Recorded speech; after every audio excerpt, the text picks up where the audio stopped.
तो topic continue ਅਸੀਂ ਕੱਲ੍ਹ ਤੋਂ ਕਰ ਰਹੇ ਹਾਂ ਜੀ। ਇਹਦੇ ਵਿੱਚ ਜੋ ਅਸੀਂ ਪਿਛਲਾ ਪੜ੍ਹਿਆ ਸੀਗਾ, ਉਹਦੇ ਵਿੱਚ ਸੀਗਾ ਕਿ ਸਰਵਰ ਇੰਸਟਾਲੇਸ਼ਨ ਅਸੀਂ ਕੰਪਲੀਟ ਕਰ ਚੁੱਕੇ ਹਾਂ। ਸੋ ਨੈਕਸਟ ਪਾਰਟ ਉਹਦਾ ਪਾਰਟ 2 ਵਿੱਚ ਅਸੀਂ ਡਿਸਕਸ ਕਰਾਂਗੇ ਕਨਫੀਗਰੇਸ਼ਨ। ਸੋ ਇੰਨੇ ਪਾਰਟ ਵਿੱਚ ਅਸੀਂ ਜੋ ਕਵਰ ਅਪ ਕੀਤਾ ਸੀਗਾ that is introduction to server ਕਰ ਚੁੱਕੇ ਹਾਂ। ਕੀ ਹੁੰਦੇ ਆ ਸਰਵਰ, ਕੀ ਰਿਸਪੌਂਸਿਬਿਲਿਟੀਜ਼ ਹੁੰਦੀਆਂ ਜੀ ਬੇਸਿਕਲੀ। ਵਿੰਡੋਜ਼ ਸਰਵਰਸ ਦੇ ਨਾਮ ਅਸੀਂ ਡਿਸਕਸ ਕਰ ਚੁੱਕੇ ਹਾਂ। ਕੱਲ੍ਹ ਜੋ ਕੀਤਾ ਸੀਗਾ ਅਸੀਂ 2016 ਦੀ ਇੰਸਟਾਲੇਸ਼ਨ ਕਵਰ ਅਪ ਕੀਤੀ ਸੀਗੀ, ਸਲਾਈਡਸ ਅਸੀਂ ਡਿਸਕਸ ਕੀਤੀਆਂ ਸੀਗੀਆਂ। ਉਸ ਤੋਂ ਬਾਅਦ ਮੇਨ ਫੰਕਸ਼ਨੈਲਿਟੀਜ਼ ਆਫ ਸਰਵਰ ਡਿਸਕਸ ਕਰ ਚੁੱਕੇ ਹਾਂ। ਇਹਦੇ ਵਿੱਚ ਸੀਗਾ ਰਿਸੋਰਸ ਸ਼ੇਅਰਿੰਗ ਹੁੰਦੀ ਹੈ, ਇੰਟਰਨੈਟ ਸ਼ੇਅਰਿੰਗ ਵੀ ਕਰ ਸਕਦਾ ਹੈ ਨਾ, domains, male servers and all ਸਾਰਾ ਕੁਛ ਇਹ ਕਰ ਚੁੱਕੇ ਹਾਂ।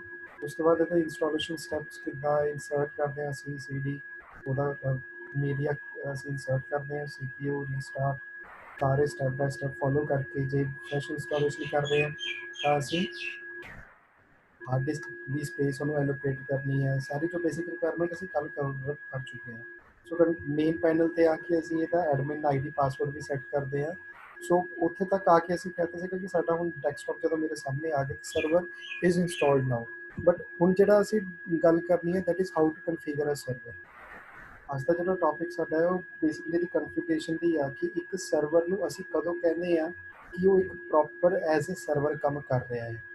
ਠੀਕ ਹੈ, ਕਦੋਂ ਉਹ normal Windows as a server act ਕਰ ਸਕਦੀ ਆ, ਤੇ ਉਹਦੇ ਵਾਸਤੇ ਸਾਨੂੰ ਕੀ ਕੀ ਚਾਹੀਦਾ ਹੁੰਦਾ। ਅੱਜ ਦੇ ਟੌਪਿਕ ਵਿੱਚ ਅਸੀਂ ਉਹੀ ਸਾਰਾ ਕੁਝ ਡਿਸਕਸ ਕਰਾਂਗੇ, how to configure server. So basically configure ਜਦੋਂ ਅਸੀਂ ਵਿੰਡੋ ਸਰਵਰ ਨੂੰ ਕਰਨਾ ਹੁੰਦਾ ਆ, ਇੰਸਟਾਲ ਕਰਨ ਤੋਂ ਬਾਅਦ ਸੈਕਿੰਡ ਸਟੈਪ ਹੁੰਦਾ ਹੈ ਜੀ ਕਨਫੀਗਰੇਸ਼ਨ। ਕਨਫੀਗਰੇਸ਼ਨ ਦੇ ਵਿੱਚ ਬੇਸਿਕਲੀ ਅਸੀਂ ਐਕਟੀਵੇਟ ਕਰਨੀ ਹੁੰਦੀ ਹੈ active directory domain services.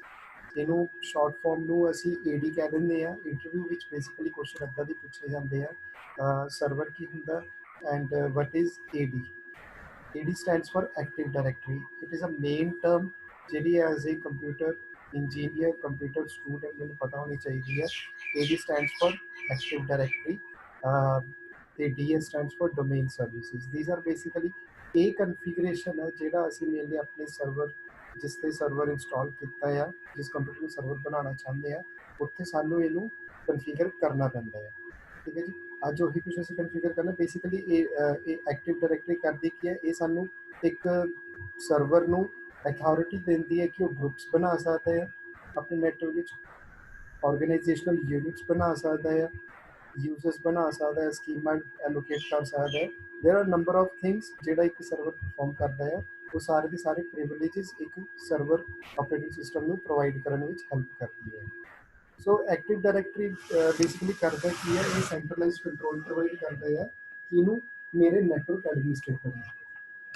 Network administrator ਕੌਣ ਹੁੰਦਾ ਹੈ, ਜੋ ਸਰਵਰ ਤੇ ਬੈਠ ਕੇ ਜਿਵੇਂ ਮੈਂ I am a normal user, but ਜੇ ਮੈਂ ਕੰਪਿਊਟਰ ਤੇ ਬੈਠਾ I am the admin of a network.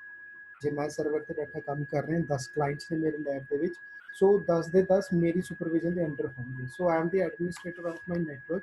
ਮੈਂ ਆਪਣੇ ਨੈਟਵਰਕ ਦਾ ਐਡਮਿਨਿਸਟ੍ਰੇਟਰ ਹੋਊਗਾ ਤੇ ਮੇਰਾ ਮੇਨ ਰਿਸਪੌਂਸਿਬਿਲਿਟੀ ਕੀ ਹੋਊਗੀ, ਮੇਰੇ ਨੈਟਵਰਕ ਦੀ ਸਿਕਿਉਰਿਟੀ। ਮੇਰੇ ਨੈਟਵਰਕ ਵਿੱਚ ਜਿੰਨੇ ਵੀ ਕਲਾਇੰਟਸ ਆ ਉਹ ਸਾਰੇ ਦੇ ਸਾਰੇ ਸਿਕਿਉਰ ਹੋਣੇ ਚਾਹੀਦੇ ਤੇ ਮੇਰੇ ਨੈਟਵਰਕ ਦੀ ਵਰਕਿੰਗ ਵੀ ਸਿਕਿਉਰ ਹੋਣੀ ਚਾਹੀਦੀ। ਸੋ ਐਕਟਿਵ ਡਾਇਰੈਕਟਰੀ ਮੈਨੂੰ ਇਹ ਕੰਟਰੋਲ ਪ੍ਰੋਵਾਈਡ ਕਰਦਾ ਹੈ। ਦੂਸਰਾ ਜਿਹੜਾ ਸਰਵਰ ਕੰਪਿਊਟਰ ਅਸੀਂ ਉਹਨੂੰ ਡੋਮੇਨ ਕੰਟਰੋਲਰ ਦੇ ਕਹਿ ਦਿੰਦੇ ਹਾਂ। ਠੀਕ ਹੈ ਜੀ, ਡੋਮੇਨਸ ਅਸੀਂ ਇੱਕ ਅਲੱਗ ਟੌਪਿਕ ਆ, ਫੁੱਲ ਫੋਰਮ ਕੀ ਹੁੰਦਾ ਹੈ ਡੋਮੇਨ। ਸੋ ਇਹ ਕਵਰ ਅਪ ਕਰ ਚੁੱਕੇ ਹਾਂ। ਇਹ ਬੇਸਿਕਲੀ ਇੱਕ ਸਰਵਰ ਨੂੰ ਇੱਕ ਨੈਟਵਰਕ ਤੋਂ ਦੂਸਰੇ ਨੈਟਵਰਕ ਵਿੱਚ ਜੇ ਕਮਿਊਨੀਕੇਟ ਕਰਨਾ ਆ, ਕਮਿਊਨੀਕੇਸ਼ਨ ਪ੍ਰੋਵਾਈਡ ਕਰਨੀ ਹੈ ਸਾਰੇ ਦੇ ਸਾਰੇ ਕਲਾਇੰਟਸ ਨੂੰ, ਜਾਂ ਆਪਣੇ ਆਪ ਵੀ ਜੇ ਕਮਿਊਨੀਕੇਟ ਕਰਨਾ ਚਾਹੁੰਦਾ ਉਹਦੇ ਵਾਸਤੇ ਵੀ ਹੈਲਪ ਕਰਦਾ ਹੈ। ਸੋ ਬੇਸਿਕਲੀ ਐਕਟਿਵ ਡਾਇਰੈਕਟਰੀ ਕਰਦੀ ਕੀ ਆ, ਇਹਨੂੰ ਅਸੀਂ ਸੈਂਟਰਲਾਈਜ਼ਡ ਡਾਟਾਬੇਸ ਵੀ ਕਹਿ ਦਿੰਦੇ ਹਾਂ। ਐਕਟਿਵ ਡਾਇਰੈਕਟਰੀ ਨੂੰ ਅਸੀਂ ਸੈਂਟਰਲਾਈਜ਼ਡ ਡਾਟਾਬੇਸ ਵੀ ਕਹਿ ਦਿੰਦੇ ਹਾਂ, ਜਿਹੜਾ ਹੈਲਪ ਕਰਦਾ ਆ ਮੇਰੇ ਕਲਾਇੰਟਸ ਦੇ ਉੱਪਰ ਮੈਂ ਕਿਹੜੀ ਕਿਹੜੀ ਪਾਲਿਸੀਜ਼ ਲਾਉਣਾ ਚਾਹੁੰਦਾ ਹਾਂ ਤੇ ਕਿਹੜਾ ਪਰਟੀਕੂਲਰ ਆਪਰੇਸ਼ਨ ਕੋਈ ਵੀ ਕਲਾਇੰਟ ਪਰਫਾਰਮ ਕਰ ਸਕਦਾ ਹੈ ਨਹੀਂ ਕਰ ਸਕਦਾ, ਉਹ ਸਾਰਾ ਕੁਝ ਅਸੀਂ ਆਪਣੇ ਐਕਟਿਵ ਡਾਇਰੈਕਟਰੀ ਕਨਫੀਗਰ ਕਰਨ ਤੋਂ ਬਾਅਦ ਸਰਵਰ ਤੋਂ ਕੰਟਰੋਲ ਕਰ ਸਕਦੇ ਹਾਂ। That's why we are saying active directory is a centralised database. ਇੱਕ ਸੈਂਟਰਲਾਈਜ਼ਡ ਡਾਟਾਬੇਸ ਹੈ ਜਿਹੜਾ ਕਿ ਸਰਵਰ ਨੂੰ ਸਾਰੀ ਦੀ ਸਾਰੀ ਅਥਾਰਟੀਜ਼ ਪ੍ਰੋਵਾਈਡ ਕਰਦਾ ਹੈ ਕਿ ਉਹ ਆਪਣੇ ਨੈਟਵਰਕ ਦੇ ਵਿੱਚ ਸਾਰੇ ਦੇ ਸਾਰੇ ਕਲਾਇੰਟਸ ਨੂੰ ਕੰਟਰੋਲ ਕਰ ਸਕਦਾ ਹੈ ਤੇ ਉਹਨਾਂ 'ਤੇ ਕਿਹੜੀ ਕਿਹੜੀ ਪੋਲਿਸੀਜ਼ ਤੇ ਪ੍ਰਿਵਿਲੇਜਸ ਅਸਾਈਨ ਕਰਨੇ ਆ ਉਹ ਡਿਫਾਈਨ ਕਰ ਸਕਦਾ ਹੈ। ਠੀਕ ਹੈ ਜੀ, ਸੋ ਕਨਫੀਗਰੇਸ਼ਨ ਦੀ ਜੇ ਅਸੀਂ ਗੱਲ ਕਰੀਏ, ਬੇਸਿਕਲੀ ਕੱਲ ਵੀ ਮੈਂ ਪਿਛਲੀ ਪ੍ਰੈਜੈਂਟੇਸ਼ਨ 'ਚ ਮੈਂ ਕਿਹਾ ਸੀਗਾ ਕਿ ਜਿਹੜਾ ਸਾਡਾ ਸਰਵਰ ਆਪਰੇਟਿੰਗ ਸਿਸਟਮ ਆਏ ਸੀਗੇ ਵਿੰਡੋਜ਼ ਸਰਵਰ 2000 ਦੀ ਗੱਲ ਕੀਤੀ ਸੀਗੀ, ਉਸ ਤੋਂ ਬਾਅਦ 2003 ਸਰਵਰ 2003, ਆਫਟਰ ਦੈਟ ਆ ਵਿੰਡੋਜ਼ ਸਰਵਰ ਤੇ ਕੁਝ ਨਾਮ ਲਿਖੇ ਹੋਏ ਆ। ਜੇ ਅਸੀਂ ਗੱਲ ਕਰੀਏ ਬੇਸਿਕਲੀ ਸਰਵਰ 2012 ਤੋਂ ਕੰਮ ਸ਼ੁਰੂ ਹੋ ਗਿਆ ਸੀਗਾ ਸਾਰਾ ਦਾ ਸਾਰਾ ਗ੍ਰਾਫਿਕਲੀ ਕੀ ਹੁੰਦਾ, ਮੇਰੇ ਕੋਲ ਪ੍ਰੋਪਰ ਆਈਕਨ ਮੇਰੇ ਡੈਸਕਟਾਪ ਤੇ ਆ ਜਾਂਦੇ ਆ, ਠੀਕ ਹੈ। ਸਟਾਰਟ ਬਟਨ ਹੁੰਦਾ, ਕੰਟਰੋਲ ਪੈਨਲ ਹੈ ਜਿੱਥੇ ਜਾ ਕੇ ਮੈਂ ਸਾਰੇ ਸੌਫਟਵੇਅਰ ਇੰਸਟਾਲ ਤੇ ਅਪਡੇਟ ਕਰਨੇ ਆ। I can do anything with GUI, graphical interface. But ਜਦੋਂ ਅਸੀਂ ਗੱਲ ਕਰਦੇ ਹਾਂ ਕਿ ਪਹਿਲਾਂ ਆ ਕੁਛ ਆਪਰੇਟਿੰਗ ਸਰਵਰ ਲਿਖੇ ਹੋਏ ਆ, ਸਰਵਰ ਦੇ ਨਾਮ ਲਿਖੇ ਆ, ਇਹਨਾਂ ਵਿੱਚ ਜੇ ਕਨਫੀਗਰ ਕਰਨਾ ਹੁੰਦਾ ਸੀਗਾ ਮੈਨੂੰ ਬੇਸਿਕਲੀ ਕਮਾਂਡ ਪੈਨਲ ਤੇ ਜਾਣਾ ਪੈਂਦਾ ਸੀਗਾ। ਕਮਾਂਡ ਪੈਨਲ ਕੀ ਹੈ, ਜਦੋਂ ਅਸੀਂ ਰਨ ਤੇ ਜਾ ਕੇ CMD ਲਿਖਦੇ ਆ, ਡੋਸ ਦਾ ਇਨਵਾਇਰਮੈਂਟ ਜੋ ਖੁੱਲ ਜਾਂਦਾ, ਉਹ ਕਮਾਂਡ ਪੈਨਲ ਆ, ਉੱਥੇ ਅਸੀਂ ਕਮਾਂਡਸ ਲਿਖਦੇ, ਮੈਨੂੰ CD ਇਨਸਰਟ ਕਰਕੇ ਬੇਸਿਕਲੀ ਕੰਪੋਨੈਂਟਸ ਨੇ ਜਿਨ੍ਹਾਂ ਨੂੰ ਅਸੀਂ ਕਨਫੀਗਰ ਕਰਨਾ ਹੁੰਦਾ, ਇਹਨਾਂ ਨੂੰ ਅਸੀਂ ਕੰਪੋਨੈਂਟਸ ਵੀ ਕਹਿ ਦਿੰਦੇ ਹਾਂ, ਠੀਕ ਹੈ। ਮੈਨੂੰ ਆਪਣੀ ਕੀ ਕਰਨਾ ਪੈਂਦਾ ਸੀਗਾ, CD ਜਾਂ DVD ਇਨਸਰਟ ਕਰਨੀ ਪੈਂਦੀ ਸੀ CD ROM ਵਿੱਚ, ਕਮਾਂਡ ਪ੍ਰੌਂਪਟ 'ਚ ਜਾ ਆਪਣੇ, ਫਿਰ ਮੈਂ ਡੋਸ ਸਟਾਰਟ ਬਟਨ ਤੇ ਜਾ ਕੇ ਰਨ ਤੇ ਜਾ ਕੇ ਕਮਾਂਡ CMD ਲਿਖਦਾ ਸੀ, ਐਂਟਰ ਮਾਰਦਾ ਸੀਗਾ, ਡੋਸ ਦਾ ਇਨਵਾਇਰਮੈਂਟ ਮੇਰੇ ਸਾਹਮਣੇ ਖੁੱਲ ਜਾਂਦਾ ਸੀਗਾ। ਉੱਥੇ ਮੈਂ ਕਮਾਂਡ ਲਿਖਦਾ ਸੀਗਾ DCP ROMO, ਠੀਕ ਹੈ ਜੀ। ਕਮਾਂਡ ਮੈਂ ਲਿਖਦਾ ਸੀਗਾ DCP ROMO and enter press ਕਰਦਾ ਸੀਗਾ। DCP ROMO ਅਗੇਨ ਇਹ ਐਗਜ਼ਾਮ ਪੁਆਇੰਟ ਆਫ ਵਿਊ ਤੋਂ ਇੰਪੋਰਟੈਂਟ ਟਰਮ ਆ, ਇਹਦੀ ਫੁੱਲ ਫਾਰਮ ਪੁੱਛੀ ਜਾ ਸਕਦੀ ਹੈ। ਇਹਨੂੰ ਅਸੀਂ ਕਹਿੰਦੇ ਆ domain controller promoter. Domain controller promoter it's basically ਇੱਕ ਕਮਾਂਡ ਆ ਜਿਹੜਾ ਕਿ ਐਕਟਿਵ ਡਾਇਰੈਕਟਰੀ ਨੂੰ ਮੇਰੇ ਸਰਵਰ ਤੇ ਇੰਸਟਾਲ ਜਾਂ ਰਿਮੂਵ ਕਰਨ ਵਿੱਚ ਹੈਲਪ ਕਰਦੀ ਹੈ। It is basically a command or a tool ਜਿਹੜੀ ਮੈਨੂੰ ਹੈਲਪ ਕਰਦੀ ਹੈ ਮੇਰੇ ਕੰਪਿਊਟਰ ਤੋਂ ਐਕਟਿਵ ਡਾਇਰੈਕਟਰੀ ਨੂੰ ਰਿਮੂਵ ਕਰਨ ਵਾਸਤੇ ਜਾਂ ਫਿਰ ਇੰਸਟਾਲ ਕਰਨ ਵਾਸਤੇ, ਠੀਕ ਹੈ ਜੀ। ਹੁਣ ਅਸੀਂ ਗੱਲ ਕਰਦੇ ਹਾਂ ਸਟੈਪ ਬਾਏ ਸਟੈਪ। ਇਹਦੀ ਜੇ ਗ੍ਰਾਫਿਕਲ ਕਨਫੀਗਰੇਸ਼ਨ ਆਪਾਂ 2016 ਦੀ ਗੱਲ ਕਰੀ ਸੀ, ਅੱਜ ਅਸੀਂ 2016 ਦੇ ਵਿੱਚ ਹੀ ਕਿੱਦਾਂ ਕਨਫੀਗਰ ਕਰਦੇ ਹਾਂ ਆਪਣੇ ਐਕਟਿਵ ਡਾਇਰੈਕਟਰੀ ਨੂੰ, ਉਹ ਸਾਰਾ ਕੁਝ ਡਿਸਕਸ ਕਰਾਂਗੇ। ਸੋ ਸਟੈਪ 1 ਦੇ ਵਿੱਚ ਅਸੀਂ ਸਟਾਰਟ ਬਟਨ ਤੇ ਕਲਿੱਕ ਕਰਾਂਗੇ, ਕੁਛ ਇਹੋ ਜਿਹਾ ਐਨਵਾਇਰਨਮੈਂਟ ਮੇਰੇ ਸਾਹਮਣੇ ਆਊਗਾ। ਉਸ ਐਨਵਾਇਰਨਮੈਂਟ ਵਿੱਚੋਂ ਅਸੀਂ ਕਲਿੱਕ ਕਰਾਂਗੇ,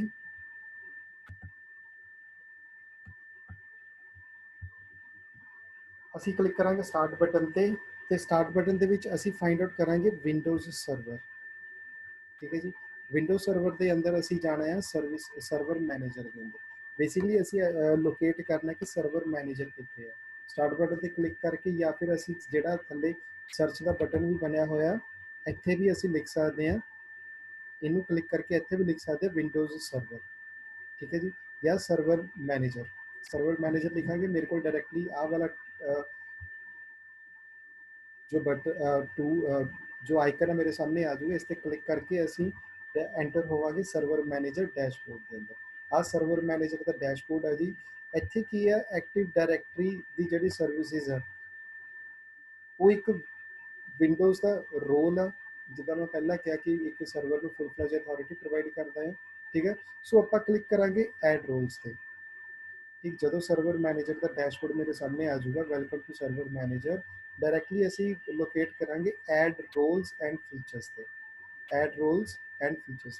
ਜਦੋਂ ਐਡ ਰੋਲਸ ਐਂਡ ਫੀਚਰਸ ਤੇ ਕਲਿੱਕ ਕਰਾਂਗੇ ਸਾਡੀ ਨੈਕਸਟ ਵਿੰਡੋ ਖੁੱਲੇਗੀ।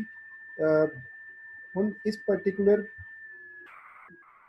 ਜੋ ਇਹ ਵਿਜ਼ਾਰਡ ਮੇਰੇ ਸਾਹਮਣੇ ਨੈਕਸਟ ਚੱਲੂਗਾ, ਜਦੋਂ ਪਿਛਲੀ ਸਲਾਈਡ ਵਿੱਚ ਅਸੀਂ ਐਡ ਰੋਲ ਐਂਡ ਫੀਚਰ ਤੇ ਕਲਿੱਕ ਕਰਕੇ ਅਗਲੀ ਸਲਾਈਡ ਤੇ ਜਦੋਂ ਆਏ ਆ। ਸੋ ਇਹ ਡਿਊਰਿੰਗ ਵਿਜ਼ਾਰਡ ਥਰਡ ਸਟੈਪ ਦੇ ਵਿੱਚ ਐਡ ਰੋਲ ਐਂਡ ਫੀਚਰ ਅਸੀਂ ਕੁਛ ਨਹੀਂ ਕਰਨਾ, ਇਸ ਪਰਟੀਕੂਲਰ ਪੇਜ ਤੇ ਡਾਇਰੈਕਟਲੀ ਨੈਕਸਟ ਬਟਨ ਤੇ ਕਲਿੱਕ ਕਰਾਂਗੇ, ਠੀਕ। ਇਹ ਸਿਰਫ ਇੰਸਟਰਕਸ਼ਨਸ ਆ ਜਿਹਨੂੰ ਆਪਾਂ ਪੜ੍ਹ ਸਕਦੇ ਹਾਂ। ਆਫਟਰ ਦੈਟ ਉਹਨੂੰ ਨੈਕਸਟ ਤੇ ਕਲਿੱਕ ਕਰਾਂਗੇ। ਜਦੋਂ ਨੈਕਸਟ ਤੇ ਕਲਿੱਕ ਕਰਾਂਗੇ ਫੋਰਥ पेज मेरे सामने आऊगा, ਜਿਹਦੇ ਵਿੱਚ ਅਸੀਂ ਕਲਿੱਕ ਕਰਨਾ ਹੈ। ਦੋ ਆਪਸ਼ਨਾਂ ਸਾਨੂੰ ਪੁੱਛੂਗਾ, ਰੋਲ ਬੇਸਡ ਔਰ ਫੀਚਰ ਬੇਸਡ ਇੰਸਟਾਲੇਸ਼ਨ ਔਰ ਰਿਮੋਟ ਡੈਸਕਟਾਪ ਸਰਵਿਸ ਇੰਸਟਾਲੇਸ਼ਨ। ਅਸੀਂ ਆਪਣੇ ਇੱਧਰ ਵੀ ਲੈਫਟ ਸਾਈਡ ਤੇ before you begin general introduction ਸੀਗਾ, ਇੰਸਟਾਲੇਸ਼ਨ ਟਾਈਪ, ਸਰਵਰ ਸਿਲੈਕਸ਼ਨ, ਇਹ ਸਾਰੇ ਦੇ ਸਾਰੇ ਸਟੈਪਸ ਫੋਲੋ ਕਰੂਗਾ for the full fledged configuration of the active directory. So इस विजार्ड के अंदर असी ऑप्शन चूज करनी है रोल बेस्ड और फीचर बेस्ड इंस्टॉलेशन। पहली ऑप्शन चूज करके असी क्लिक करांगे नैक्सट बटन पे। जो नैक्सट बटन पे क्लिक करांगे आफ्टर सिलेक्टिंग रोल बेस्ड और फीचर बेस्ड इंस्टॉलेशन, साढ़े को फिफ्थ विजार्ड साढ़े सामने आऊगा। वो स्पैसीफाई करता है, specify the server on which you want to install, जिथे ਅਸੀਂ ਇੰਸਟਾਲ ਕਰਨਾ ਚਾਹੁੰਦੇ ਹਾਂ ਸਾਡੇ ਕੋਲ ਬਹੁਤ ਸਾਰੇ ਸਰਵਰ ਦੇ ਨਾਮ ਇੱਥੇ ਹੋ ਸਕਦੇ ਆ। ਉਹਦੇ ਵਿੱਚੋਂ ਜੋ ਆਪਾਂ ਨਾਮ ਰੱਖਿਆ ਹੋਊਗਾ ਆਪਣੇ ਸਰਵਰ ਦਾ ਉਸ ਪਾਰਟਿਕੂਲਰ ਨੇਮ ਨੂੰ ਸਿਲੈਕਟ ਕਰਕੇ ਤੇ ਸਿਲੈਕਟ ਅ ਸਰਵਰ ਫਰਮ ਸਰਵਰ ਪੂਲ, ਉਹਦੇ ਇਸ ਪਾਰਟਿਕੂਲਰ ਟੈਬ ਨੂੰ ਅਸੀਂ ਕਲਿੱਕ ਕਰਨਾ ਹੈ।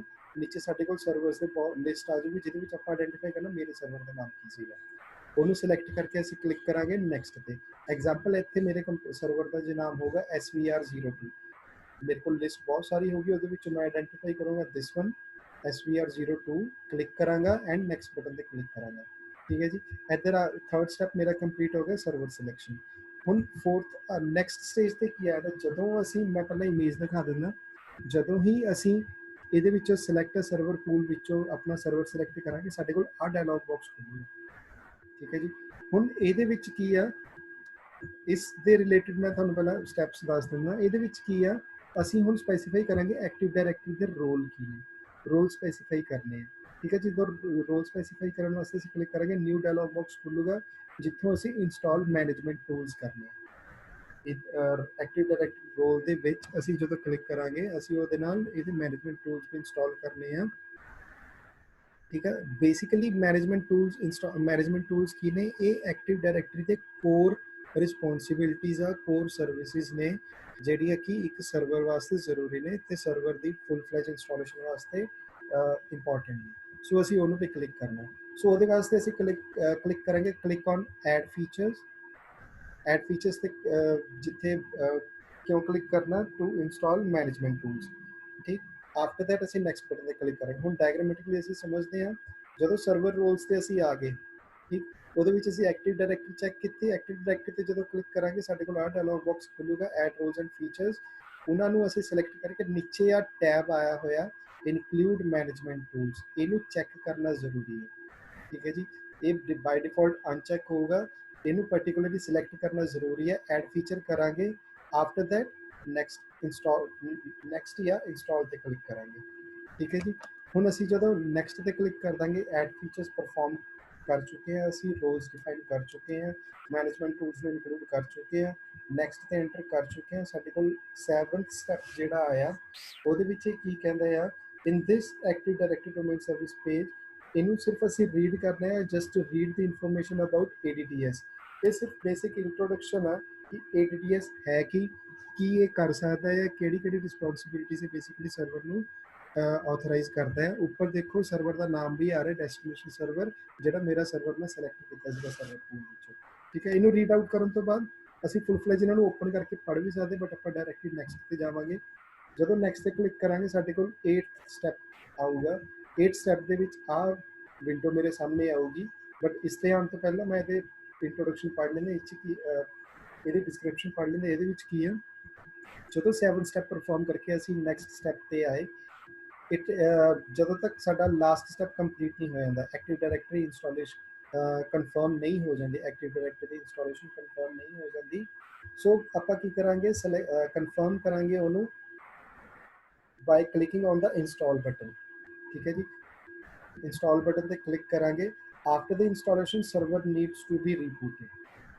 ਠੀਕ ਹੈ, ਜਦੋਂ ਇੰਸਟਾਲੇਸ਼ਨ ਸਾਡੀ ਕੰਪਲੀਟ ਹੋ ਗਈ ਆ, ਸਰਵਰ ਦਾ ਰੀਬੂਟ ਹੋਣਾ ਜ਼ਰੂਰੀ ਹੈ। ਰੀਬੂਟ ਦਾ ਮਤਲਬ ਹੈ ਰੀਸਟਾਰਟ ਹੋਣਾ ਜ਼ਰੂਰੀ ਆ for the successful installation and configuration of a full fledge server. एक नॉर्मल सर्वर ਨੂੰ फुल फ्लैज सर्वर ਦੀ अथॉरिटीज ਕਨਫੀਗਰ ਕਰਨ ਵਾਸਤੇ ਇਹ ਸਾਰੀ ਸੈਟਿੰਗਸ ਕਰਨ ਤੋਂ ਬਾਅਦ ਸਰਵਰ ਕੰਪਿਊਟਰ ਦਾ ਸਾਡਾ ਰੀਸਟਾਰਟ ਹੋਣਾ ਜ਼ਰੂਰੀ ਹੈ। ਰੀਸਟਾਰਟ ਅਸੀਂ ਮੈਨੂਅਲੀ ਵੀ ਕਰ ਸਕਦੇ ਹਾਂ। ਠੀਕ ਹੈ ਜੀ, ਰੀਸਟਾਰਟ ਅਸੀਂ ਮੈਨੂਅਲੀ ਵੀ ਕਰ ਸਕਦੇ ਹਾਂ, ਬਟ ਅਸੀਂ ਇਹਦੇ ਵਿੱਚੋਂ ਆਪਸ਼ਨ ਵੀ ਚੂਜ਼ ਕਰ ਸਕਦੇ ਹਾਂ। ਆਪ ਚੈੱਕ ਤੁਹਾਡੇ ਸਾਹਮਣੇ ਆ ਰਿਹਾ, ਇਸ ਡਾਇਲੌਗ ਵਿੰਡੋ ਦੀ ਅਸੀਂ ਗੱਲ ਕਰ ਰਹੇ ਸੀ, ਡਾਇਲੌਗ ਬਾਕਸ ਸੀ ਜਿੱਥੇ ਲਿਖਿਆ restart the destination server automatically if required. ਇਹਨੂੰ ਅਸੀਂ ਚੈੱਕ ਕਰ ਦਾਂਗੇ। ਜਦੋਂ ਇੰਸਟਾਲੇਸ਼ਨ ਸਾਡੀ ਕੰਪਲੀਟ ਹੋ ਗਈ, ਆਹ ਸਾਰਾ ਕੁਝ ਪਰਫਾਰਮ ਹੋਊਗਾ। ਜਦੋਂ ਇੰਸਟਾਲੇਸ਼ਨ ਤੇ ਕਲਿੱਕ ਕਰਾਂਗੇ ਇੰਸਟਾਲ ਕਰੂਗਾ, ਇੰਸਟਾਲੇਸ਼ਨ ਸਾਡੀ ਕੰਪਲੀਟ ਹੋਊਗੀ। ਇਸ ਪਾਰਟਿਕੂਲਰ ਬਟਨ ਚੈੱਕ ਬਾਕਸ ਨੂੰ ਜੇ ਮੈਂ ਚੈੱਕ ਕਰਾਂਗਾ, ਜਦੋਂ ਇੰਸਟਾਲੇਸ਼ਨ ਕੰਪਲੀਟ ਹੋ ਗਈ ਆਟੋਮੈਟਿਕਲੀ ਰੀਸਟਾਰਟ ਹੋ ਜਾਊਗਾ। ਜੇ ਨਹੀਂ ਹੁੰਦਾ ਤਾਂ ਅਸੀਂ ਮੈਨੂਅਲ ਵੀ ਕਰ ਸਕਦੇ। ਠੀਕ ਹੈ ਜੀ, ਹੁਣ ਇੰਸਟਾਲ ਹੋਣ ਤੋਂ ਬਾਅਦ, ਰੀਬੂਟ ਹੋਣ ਤੋਂ ਬਾਅਦ ਜਦੋਂ ਸਾਡਾ ਫੁੱਲ ਫਲੈਜ ਇੰਸਟਾਲੇਸ਼ਨ ਹੋ ਗਈ, ਰੀਸਟਾਰਟ ਹੋ ਚੁੱਕਿਆ ਮੇਰਾ ਕੰਪਿਊਟਰ। ਸੋ ਮੇਰਾ ਸਰਵਰ ਪੂਰੀ ਤਰ੍ਹਾਂ ਕਨਫੀਗਰਡ ਆ, ਉਹ ਸਾਰੇ ਦੇ ਸਾਰੇ ਕਲਾਇੰਟਸ ਨੂੰ ਕੰਟਰੋਲ ਕਰ ਸਕਦਾ ਹੈ, ਡੋਮੇਨ ਸਰਵਿਸਿਜ਼ ਕੰਟਰੋਲ ਕਰ ਸਕਦਾ ਆ, ਰਿਸੋਰਸਿਸ ਨੂੰ ਹੈਂਡਲ ਕਰ ਸਕਦਾ ਆ। ਸੋ ਜੋ ਮੇਨ ਰਿਸਪੌਂਸਿਬਿਲਿਟੀਜ਼ ਅਸੀਂ ਸਰਵਰ ਨੂੰ ਦੇਣਾ ਚਾਹੁੰਦੇ ਸੀਗੇ ਉਹ ਐਕਟਿਵ ਡਾਇਰੈਕਟਰੀ ਦੇ ਥਰੂ ਅਸੀਂ ਉਹਨੂੰ ਕਨਫਿਗਰ ਕਰਨ ਤੋਂ ਬਾਅਦ ਦੇ ਚੁੱਕੇ ਹਾਂ। ਸੋ ਬੇਸਿਕਲੀ ਇੰਟਰਵਿਊ ਵਿੱਚ ਵੀ ਇਹੀ ਕੁਐਸਚਨ ਪੁੱਛਿਆ ਜਾਂਦਾ ਐਕਟਿਵ ਡਾਇਰੈਕਟਰੀ ਦਾ ਰੋਲ ਕੀ ਆ। ਕਿਸੇ ਇਹਦਾ ਆਨਸਰ ਐਜ਼ ਸਿੰਪਲ ਐਜ਼ ਇਹੀ ਹੋਣਾ ਚਾਹੀਦਾ ਸਾਡੇ ਕੋਲ, ਜਦੋਂ ਵੀ ਅਸੀਂ ਕਿਸੇ ਪਾਰਟਿਕੂਲਰ ਵਿੰਡੋਜ਼ ਸਰਵਰ ਨੂੰ ਫੁੱਲ ਫਲੈਜ ਸਰਵਰ ਦੀ ਅਥਾਰਟੀ ਦੇਣਾ ਚਾਹੁੰਦੇ ਆ ਉਹਦੇ ਵਾਸਤੇ ਸਾਨੂੰ ਐਕਟਿਵ ਡਾਇਰੈਕਟਰੀ ਕਨਫਿਗਰ ਕਰਨੀ ਪੈਂਦੀ ਹੈ। ਸੈਕੰਡ ਕੁਐਸਚਨ ਹੁੰਦਾ ਐਕਟਿਵ ਡਾਇਰੈਕਟਰੀ ਦੁਬਾਰਾ ਫਿਰ ਕੀ ਹੈ। Active directory is basically a component, a tool ਜਿਹੜਾ ਕਿ ਮੇਰੇ ਵਿੰਡੋ ਸਰਵਰ ਨੂੰ, ਨਾਰਮਲ ਸਰਵਰ ਨੂੰ ਇੱਕ ਫੁੱਲ ਫਲੈਜ ਸਰਵਰ ਬਣਾਉਣ ਵਿੱਚ ਹੈਲਪ ਕਰਦਾ ਹੈ। ਸਟਾਰਟਿੰਗ ਸਲਾਈਡਸ ਅਸੀਂ ਪੜ੍ਹ ਚੁੱਕੇ ਹਾਂ। ਮੇਨ ਕੰਟਰੋਲਰ ਆ, ਡਾਟਾਬੇਸ ਕੰਟਰੋਲਰ ਆ ਜਿਹੜਾ ਡੋਮੇਨਸ ਨੂੰ, ਯੂਜ਼ਰਸ ਨੂੰ, ਗਰੁੱਪਸ ਨੂੰ, ਪੋਲਿਸੀਜ਼ ਨੂੰ, ਪ੍ਰਿਵਿਲੇजेस ਨੂੰ ਸਾਰਿਆਂ ਨੂੰ ਕੰਟਰੋਲ ਕਰ ਸਕਦਾ ਹੈ। ਇੰਟਰੋਡਕਟਰੀ ਸਲਾਈਡਸ ਵਿੱਚ ਅਸੀਂ ਕਵਰ ਕਰ ਚੁੱਕੇ ਹਾਂ। ਹੁਣ ਦੂਸਰਾ ਤਰੀਕਾ ਕੀ ਆ, ਇਹ ਤਾਂ ਸੀਗਾ ਗ੍ਰਾਫਿਕਲੀ ਕਰਨ ਤੱਕ ਦਾ ਸਾਰਾ, ਪ੍ਰੋਪਰ ਡਾਇਲੌਗ ਬਾਕਸਿਸ ਆ ਰਹੇ ਸੀਗੇ ਮੇਰੇ ਕੋਲ, ਇੰਸਟਾਲ ਬਟਨ ਸੀਗਾ, ਨੈਕਸਟ ਬਟਨ ਸੀਗਾ, ਚੈੱਕ ਬਾਕਸਿਸ ਸੀਗੇ, ਸੋ ਇਹ ਮੈਂ ਕਰ ਸਕਦਾ। ਬਟ ਕਨਫਿਗਰੇਸ਼ਨ ਅਸੀਂ ਦੂਸਰੇ ਤਰੀਕੇ ਨਾਲ ਵੀ ਕਰ ਸਕਦੇ। ਦੂਸਰਾ ਤਰੀਕਾ ਮੇਰੇ ਕੋਲ ਹੈਗਾ ਆ ਇੰਸਟਾਲ ADDS ਥਰੂ ਪਾਵਰਸ਼ੈਲ। ਪਾਵਰਸ਼ੈਲ ਕੀ ਹੈ ਇੱਥੇ, ਜਿੱਦਾਂ ਮੈਂ ਤੁਹਾਨੂੰ ਸਟਾਰਟਿੰਗ ਵਿੱਚ ਕਿਹਾ ਸੀਗਾ, ਰਨ ਤੇ ਸਟਾਰਟ ਬਟਨ ਤੇ ਜਾ ਕੇ ਰਨ ਤੇ ਜਾ ਕੇ CMD ਓਪਨ ਕਰਦੇ ਹਾਂ ਆਪਾਂ, ਡੋਸ ਐਨਵਾਇਰਨਮੈਂਟ ਮੇਰੇ ਕੋਲ ਖੁੱਲ ਜਾਂਦਾ। ਸੋ ਸੇਮ ਥਿੰਗ ਇੱਥੇ ਵੀ ਅਪਲਾਈ ਹੁੰਦੀ ਹੈ, ਪਾਵਰਸ਼ੈਲ ਵੀ ਅਸੀਂ ਉਹਨੂੰ ਕਹਿ ਦਿੰਦੇ ਹਾਂ। ਸੋ ਆਪਾਂ ਪਾਵਰਸ਼ੈਲ ਓਪਨ ਕਰਾਂਗੇ, ਠੀਕ ਹੈ ਜੀ। ਉੱਥੇ ਅਸੀਂ ਨੇਮ ਟਾਈਪ ਕਰਾਂਗੇ, ਆ ਮੈਂ ਤੁਹਾਨੂੰ ਦਿਖਾ ਦਿੰਦਾ, ਆਹ ਆ ਪਾਵਰਸ਼ੈਲ ਜਿੱਥੇ ਅਸੀਂ ਕਮਾਂਡ ਟਾਈਪ ਕੀਤੀ ਆ। ਇੱਥੇ ਕਮਾਂਡ ਲਿਖੀ ਹੈ ਸਿੰਟੈਕਸ CMD let, ਠੀਕ ਹੈ ਜੀ। CMD let ਕੀ ਕਰੂਗਾ, it helps you to install roles and feature on Windows server. ਜੋ ਆਪਾਂ ਗ੍ਰਾਫਿਕਲੀ ਇਹ ਸਾਰਾ ਡਿਸਕਸ ਕਰਕੇ ਹਟੇ ਆ। ਸੋ CMD let ਵੀ ਸਾਨੂੰ ਉਹੀ ਕੁਝ ਪਰਫਾਰਮ ਕਰਨ ਵਿੱਚ ਹੈਲਪ ਕਰੂਗੀ। ਸਾਰੇ ਦੇ ਸਾਰੇ roles related to active directory ਮੇਰੇ ਸਰਵਰ ਦੇ ਵਿੱਚ ਕਨਫਿਗਰ ਕਰਨ ਵਿੱਚ ਹੈਲਪ ਕਰੂਗੀ। ਉਹਦਾ ਸਿੰਟੈਕਸ ਕੀ ਆਪਾਂ ਯੂਜ਼ ਕਰਨੀ ਕਿੱਦਾਂ ਆ, ਸਾਡੇ ਕੋਲ ਹੈਗਾ ਵਿੰਡੋਜ਼ ਪਾਵਰਸ਼ੈਲ ਆ, ਤੁਹਾਡੇ ਸਾਹਮਣੇ ਡਾਇਗਰਾਮੈਟਿਕ ਇੱਕ ਪਿਕਚਰ ਨਾਲ ਸ਼ੋ ਕੀਤੀ ਹੈ ਜਿੱਥੇ ਲਿਖਿਆ ਸੀ ਪ੍ਰੌਮਪਟ ਯੂਜ਼ਰ ਦੇ ਅੰਦਰ ਮੈਂ ਦੀ ਹੈ ਨਾ ਫੋਲਡਰ ਅਸੀਂ ਪਾਥ ਪੂਰਾ ਡਿਸਕਸ ਕੀਤਾ ਹੋਇਆ ਕਲਾਸ ਵਿੱਚ, ਕੀ ਮਤਲਬ ਹੈ ਇਹਦਾ। ਸੋ ਅਸੀਂ ਕਮਾਂਡ ਲਿਖੀ install windows feature AD domain services, AD again active directory -domain -services, ਠੀਕ ਹੈ ਜੀ।